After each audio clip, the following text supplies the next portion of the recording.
diberikan izin. Presentasi tentang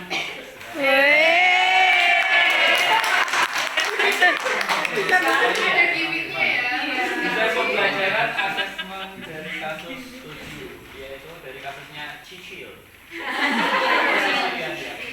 Dan perkenalkan, dari tim kami adalah saya sendiri, Widiono Wahyu. Terus ada di sebelah kanan saya Herlina Zumianti. Dan di sebelah kiri saya adalah Arsyada yang biasa dipanggil Arsya. Oke, untuk yang pertama akan dijelaskan oleh kasusnya dulu. Iya. Jadi di salah satu kelas ada seorang peserta didik perempuan yang mengalami gangguan mental. Dia berasal dari kota Ukir, berkelas dunia di Jepara. Pas ya dapat Jepara. Kebetulan dari Jepara juga. Lah ya ngapasi gitu loh ya. Jepara Pride. Namanya Cecilia. Ia memiliki kekurangan pada mentalnya sejak kecil dan sering melihat ayahnya mabuk dan dia kerap dipukul pakai botol. Itu real loh. Saya cerita itu real. Itu real ya? Real ya kan ya? Ya real. Sehingga sangat berpengaruh pada kondisi psikisnya. Di kelas dia suka halu dan jarang masuk sekolah. Ketika sudah masuk sekolah dan mengikuti pembelajaran, dia terkadang mengerjakan tugas, kadang juga tidak.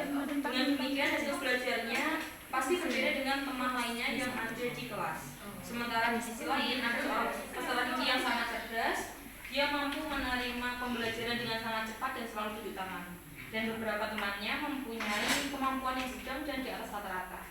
Bagaimana bapak atau ibu guru melakukan pembelajaran di dalam kelas tersebut supaya pembelajaran mencapai hasil yang maksimal dan berpihak pada peserta didik? Rancanglah sebuah desain pembelajaran dan asesmen dengan menggunakan konsep understanding by design sesuai dengan pandangan bapak atau ibu ketika mengajar di kelas tersebut, atau desain pembelajaran dan asesmen menggunakan pendekatan teaching at the right level and culturally responsive teaching dengan pembahasan materi explanation text. Jadi kita ada 3 tahap. Yang pertama itu tahap perencanaan. Nah, pada tahap ini kita menuliskan ada tujuan pembelajaran dan kompetensi inti. Jadi untuk tujuan pembelajarannya itu siswa mampu memahami dan menulis teks eksplanasi dengan baik serta mengembangkan keterampilan berpikir kritis dan analitis. Sedangkan untuk kompetensi inti yaitu memahami struktur dan ciri-ciri teks eksplanasi itu sendiri serta mampu menyusun teks eksplanasi yang baik dan logis. Oke. Nah, penilaian silakan saya bikin aja. Oke, gini aja aja. Untuk tahap penilaian ada 3. Yang pertama asesmen diagnostik. Asesmen diagnostik ini dengan pretest menggunakan Kahoot untuk mengidentifikasi pemahaman awal dari semua siswa termasuk dari Cecilia tentang teks eksplorasi tersebut. Kemudian dilanjut untuk asesmen diagnostik ini nanti hasilnya juga digunakan pada tahap pembelajaran di stage 3. Dan untuk asesmen formatif ada 2 bentuk. Yang pertama dalam diskusi kelompok. Siswa bekerja bersama kelompoknya untuk menganalisis contoh-contoh dari teks eksplanasi dan juga baik dari fungsi sosial, structure dan juga language feature-nya. Nah, untuk presentasi proyek berupa teks eksplanasi ini, siswa membentuk dan mempresentasikan proyek kelompok berupa teks tersebut tentang topik yang relevan dengan lingkungan dan budaya mereka, khususnya di Kota Jepara, Kota Ukir. Dan untuk yang terakhir, asesmen yang ketiga yaitu sumatif ada LKPD dan portofolio. Untuk LKPD, siswa mengerjakan tugas yang tugas menulis teks eksplanasi secara individu. Untuk LKPD-nya secara individu juga, dan portofolionya mengumpulkan hasil kerja mereka sepanjang pembelajaran dalam portofolio yang akan dievaluasi. Terus selanjutnya stage 3.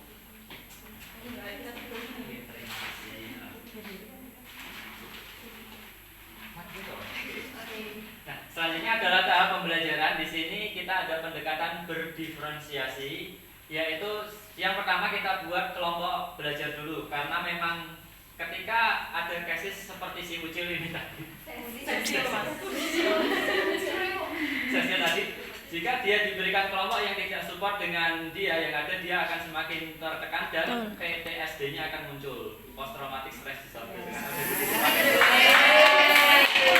Jadi kita usahakan Cecil ini berada di kelompok yang memang dia support dengan dia, dan terus setelah itu kita kasih tugas yang berbeda. Jika tadi ada salah satu murid yang memang dia unggul dalam pelajaran itu, maka kita bisa berikan tugas yang lebih banyak ataupun tugas yang misal ketika kelompok lain ada portfolio, dia diberikan tugas portfolio sama video seperti itu masih bisa.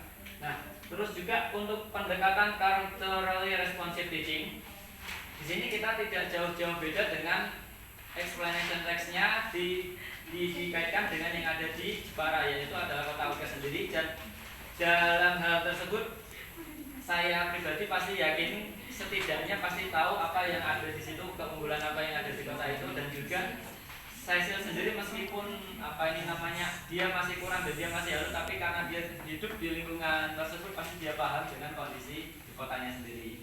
Nah, terus juga di sini ada materi kontekstual yang itu tadi adalah materinya berkaitan dengan Jepara, dan lalu kita tekankan penghargaan terhadap keanekaragaman karena memang di satu kelas itu tadi ada salah satu siswa yang perlu perhatian khusus, maka kita tekankan untuk teman-teman semuanya meskipun tidak bisa langsung mungkin dari mereka di awal tidak bisa seperti dia, tapi saya dan teman-teman juga yakin pasti ketika bertahap mereka juga akan mengerti dengan kondisi temannya yang tadi. Mungkin seperti kasus ada di SMA 2 itu ada yang memang dia tidak berangkat, bisa disupport, ditanyakan dulu. Kalau di sini mungkin di implementasinya nanti kita ada coaching dengan orang tua dan ahli juga untuk menanyakan terkait peserta didik yang khusus tadi.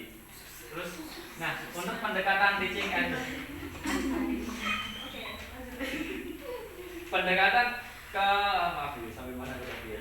Teaching at the right level. Nah, di sini ada kita penilaian berkelanjutan. Kita untuk penilaiannya tidak cuma satu kali karena memang untuk semua peserta didik perkembangannya kita pantau setiap saat. Karena bisa jadi mungkin ketika kita kelompokkan untuk yang pintar tadi dan dia tidak cocok dengan kelompoknya, bisa jadi dia malah down untuk belajar dan nilainya turun. Sama juga dengan si Ucil tadi, Cecil tadi, ketika kita kelompokkan dengan kelompok yang tidak sportif, bisa jadi malah dia ngantuk dan tidak berangkat seperti yang sudah dijelaskan. Nah, terus untuk umpan balik konstruktifnya, nah selesai ya di sini kita ada banyak cara sih di sini. Kita tetap berikan umpan balik sepanjang pelajaran maupun setelah pelajaran. Kita bisa tanya seperti yang Mam Erna tadi bilang, apakah ada kata-kata dari guru sendiri yang menyinggung perasaan mereka, ataukah ada mungkin perbuatan dari teman yang mungkin kurang mengenakan. Nah, kita evaluasi bareng karena tujuan kita juga untuk menghargai terhadap keanekaragaman tadi.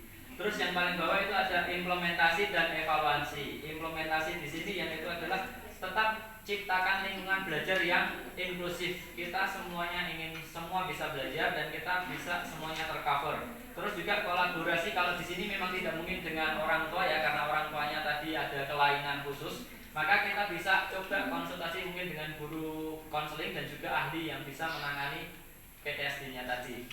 Terus untuk yang terakhir adalah refleksi dan penyesuaian, kolaborasi dengan orang tua. Refleksi ini nggak ditulis lah. Oh ini apa? Refleksinya ada di situ. Kita tetap akan selalu refleksikan bagaimana sih cara kita mengajar, apakah sudah sesuai dengan apa yang dibutuhkan oleh peserta didik tadi, apakah sudah sesuai dengan kondisinya mereka, dan juga ketika memang ada feedback atau umpan balik yang kita rasa itu perlu untuk kita benahi, kan kita benahi. Oke. Pendidikan yang eksklusif. Oke. Sekian dari saya. Ada tambahan bahasa atau Balina? Nah, dari kami tidak ada tambahan, jadi kita cukup sekian dulu. Terima kasih setelah mendengarkan presentasi yang mungkin agak nyeleneh dan melantur.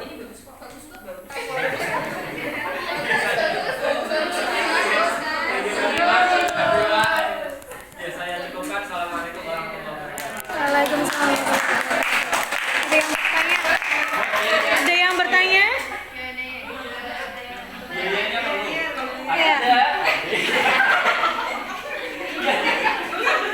Ada tanya dia. Ya. Ya, tidak ada biayanya. Ya. Oh, enggak ada, harus ada dong. Pantun apa loh?